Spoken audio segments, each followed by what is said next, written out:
दिन फोन क्यों change KIA फिर? उस दिन हमको क्या मालूम उसने क्यों किया क्यों नहीं किया।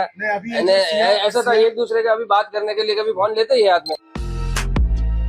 अगर मेरी बेटी का दोष निकले तो जहाँ से केतन जी को गिराया गया या जो गिरे हैं वहाँ से ही उस दोषी को गिराया जाए।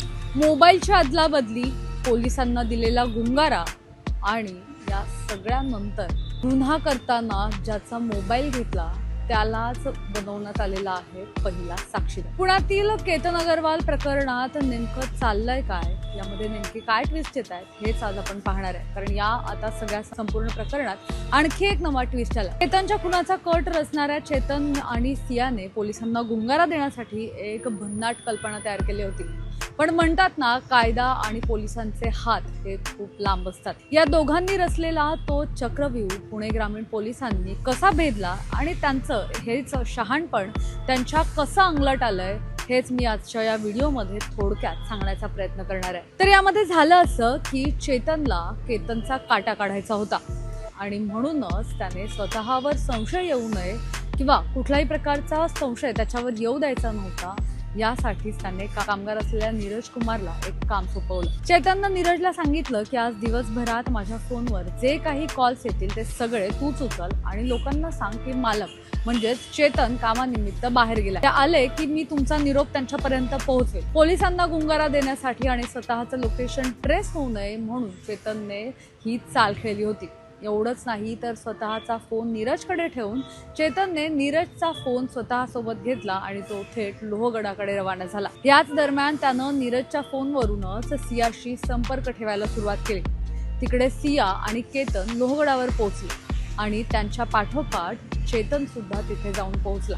आता विचार करा, भर कडक उन्हात चेतन हुडी, कानटोपी, मास्क आणि हेडफोन घालून तिथेच फिरत होता, कारण त्याला त्याची ओळख लपवायची होती। गडावर केतन जेव्हा फोटोसाठी वेगवेगळ्या पोज देत होता तेव्हा सिया त्याचे फोटो काढत होती। नेमके याच वेळी चेतननं तिथे एंट्री घेतली आणि त्यानं मागून येत केतनला जोरदार धक्का दिला आणि थेट केतन दरीत कोसळला। ही सगळी भयंकर घटना घडवून चेतन तिथून एकटाच पुण्याच्या मार्केट यार्ड भागात पोहोचला। तेव्हा संध्याकाळचे साधारण 5:30 वाजलेले होते। तिथे येताच त्यानं नीरजकडून स्वतःचा मोबाईल परत घेतला आणि सकाळी 8:15 वाजल्यापासून बंद असलेला स्वतःच्या फोनचा इंटरनेट डेटा ऑन केला। तब्बल सकाळी 8 ते संध्याकाळी 5 म्हणजे साधारण 10 तास हा मोबाईल नीरजकडे होता आणि या काळात चेतनला आलेले सगळे फोन कॉल नीरजने रिसीव्ह केले होते।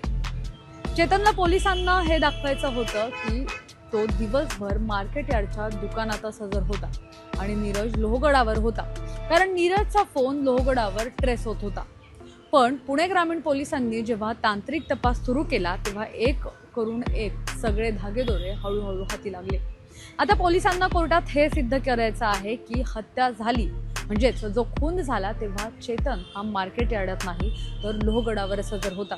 यासाठी पोलिसांनी आता नीरजलाच या सगळ्या प्रकरणात महत्त्वाचा साक्षीदार बनवलाय। नीरज आता कोर्टात स्वतः सांगणार आहे की 18 जूनला सकाळी साधारण 8:15 वाजता चेतन त्याचा फोन घेऊन गायब झाला होता आणि 5:30 वाजता परत आल्यावर त्याने त्याचा फोन पुन्हा घेतला। विशेष म्हणजे त्या दिवशी सकाळी 8:15 ते 5:30 या वेळेत चेतनला ज्या लोकांनी फोन केला त्या सर्वांचे जबाब आता या सगळ्यामध्ये नोंदवून घेतले जाणार आहेत। हे सगळे लोक आपल्या जबाबात सांगतायत की आपण चेतनला फोन केला तेव्हा चेतनने नाही तर नीरजने फोन उचलला।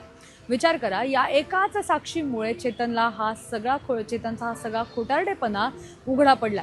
तो नीरजचा फोन घेऊन लोहगडावर गेला होता हे आता तांत्रिकदृष्ट्या सिद्ध होणार आहे। केतनचा तो अपघात नव्हता तर चेतन आणि सियाने मिळून केलेली ही एक क्रूर खून होता हे आता स्पष्ट झालंय। स्वतःला खूप हुशार समजून या दोघांनीही रचलेला हा सगळा बनाव आता त्यांच्याच गळ्याचा फास बनला। पुणे ग्रामीण पोलीस हे सगळे एक पैलू समोर आणून आता या दोघांनाही कठोरात कठोर शिक्षा मिळण्यासाठी पुरावे गोळा करतात। कितीही डोकं लावलं, कितीही काही केलं तरी हा गुन्हा मात्र सिद्ध झालाय। या सगळ्यामध्ये आणखी एक महत्त्वाची गोष्ट ती म्हणजे सिया हिचे आई वडील सुद्धा आता सियाच्या विरोधात उभे राहिलेले पाहायला मिळत आहे। सियाच्या वडिलांना काल उशिरा पुण्यातल्या रुबी हॉलमध्ये दाखल करण्यात आलं आणि रुबी हॉलमध्ये दाखल केल्यावर त्यांना ICU मध्ये ठेवण्यात आलेलं आहे। काही माध्यमांनी त्यांची प्रतिक्रिया घेतली, त्यावेळी त्यांनी सांगितलंय की जर माझी मुलगी दोषी असेल तर तिला फाशी द्या किंवा त्याच गडावर घेऊन जात तिला सुद्धा तशाच प्रकारे मारून टाका. या प्रकरणात आता पुढे काय होतं, या दोन्ही आरोपींना नेमकी काय शिक्षा होतीये हे सगळं पाहणं महत्त्वाचं आहे. कॅमेरा पर्सन अजय गांगुर्डेसह मी मोना येनपुरे.